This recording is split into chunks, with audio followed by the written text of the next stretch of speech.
when clear footage of 6 J-20 fighters equipped with WS-15 engines conducting intensive formation test flights first appeared online. A pressing question naturally arose for all observers of China's Air Force development: how many of these cutting-edge fighters, developed and refined over years to achieve technological maturity, should actually be produced, and at what point in the future should its production line be smoothly phased out? This goes beyond a simple calculation of production numbers for a single aircraft type. It profoundly impacts the overall force structure of the Chinese Air Force for the next decade or even 2 decades. The optimal allocation of limited defense resources, and how to consolidate current advantages while reserving ample space for the next aviation technology revolution. The J-20's development journey epitomizes China's aviation industry's self-reliance and ascent to new heights. From the stunning debut of its black prototype to the initial production models equipped with the domestically developed WS-10C engine entering service and achieving combat readiness, each step has been solid and well-defined. Today, the unveiling of the J-20 equipped with the all-new WS-15 engine signifies that this fighter has achieved the complete technical state envisioned at its design inception. The significance of this successful engine upgrade cannot be overstated. It signifies that China's aviation industry has finally conquered the most complex technological fortress, advanced high-thrust military turbofan engines, marking a historic leap from long-term following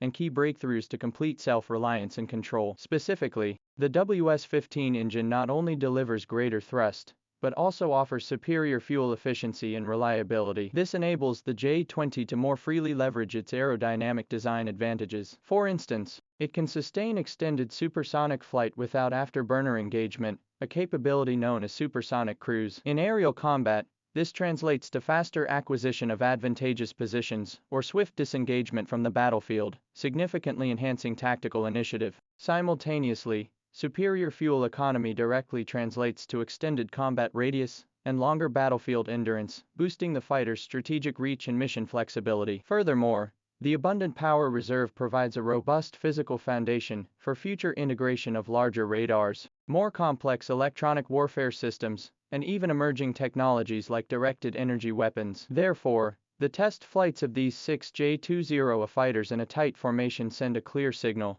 This is no longer merely scientific research and verification, but most likely the final inspection before mass production. It heralds that the fully developed J-20 is about to enter the fast lane of full-speed production and delivery, and the Chinese Air Force's stealth fighter fleet will experience a simultaneous leap in both quality and quantity. Broadening our view to the overall tactical aviation force of the Chinese Air Force reveals a clear evolutionary path. The trio of J-20, J-16, and J-10C fighters, after years of integration, has become the backbone of the force. Their large-scale deployment has significantly enhanced the Air Force's air superiority, maritime control, and precision strike capabilities. Meanwhile, the new generation J-35 stealth fighter has been unveiled, potentially serving as a medium-sized multi-role stealth platform for both naval and air forces. Combined with the substantial existing fleet of fourth-generation fighters like the J-11B and J-10B, the PLAF's aircraft structure is rapidly transforming towards stealth capabilities, heavier platforms,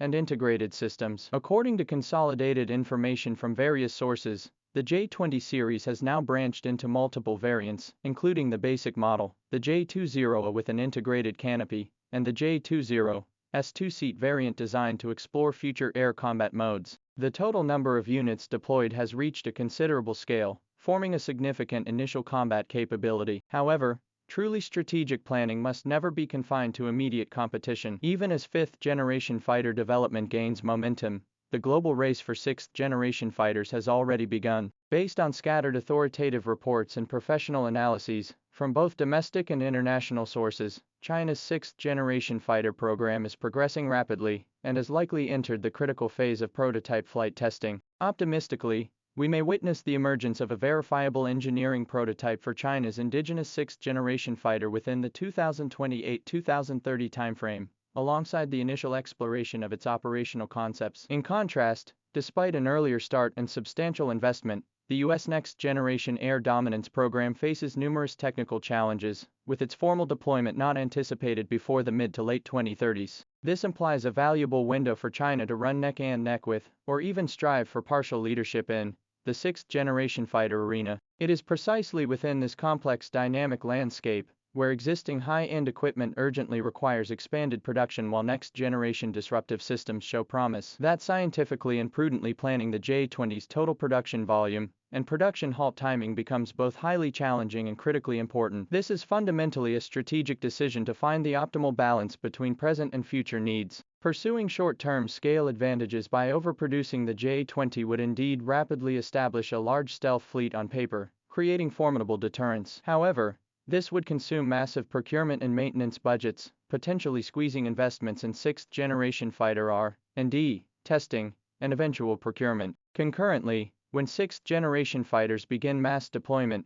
a decade later, a large fleet of mid-career J-20s would face an awkward predicament. Their technical capabilities may have become relatively outdated, yet retirement would be premature. Large-scale mid-life upgrades would then impose a heavy financial burden, potentially stalling the modernization of the entire equipment system. Conversely, prematurely reducing or halting J-20 production to excessively prioritize the still under development sixth-generation aircraft could result in a shortage of high-end stealth platforms for the Chinese Air Force during the critical strategic window before the 2030s. This would hinder the ability to adequately address potential tensions and diverse security challenges, creating capability gaps in combat effectiveness and deterrence, particularly as potential regional adversaries accelerate the deployment of advanced fighters like the F-35. Maintaining sufficient quantity and quality of high-end air superiority forces is a practical necessity for safeguarding national sovereignty and security interests. Therefore, after comprehensive consideration,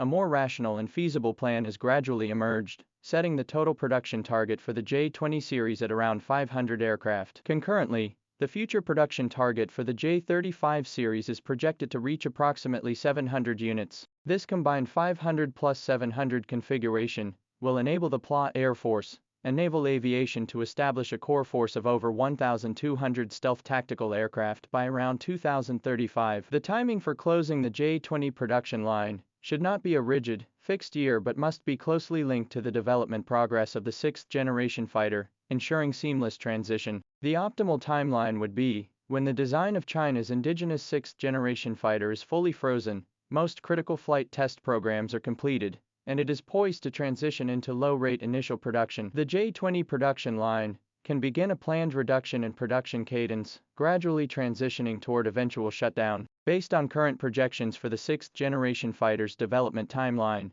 this transition point is likely to occur between 2028 and 2032. By that time, the earliest batches of J-20s will have served for approximately 15 to 20 years, entering their prime operational period. These aircraft can undergo comprehensive mid-life upgrades to integrate new data links, sensors, and weapon systems essential for operating alongside sixth-generation fighters. This enables them to continue serving as loyal high-end wingmen for sixth-generation fighters, or executing specialized battlefield missions for an extended period. This tiered iteration and integrated coexistence model ensures uninterrupted combat capability without decline while enabling a more economical and seamless transition for the Air Force's main combat equipment to achieve generational advancement.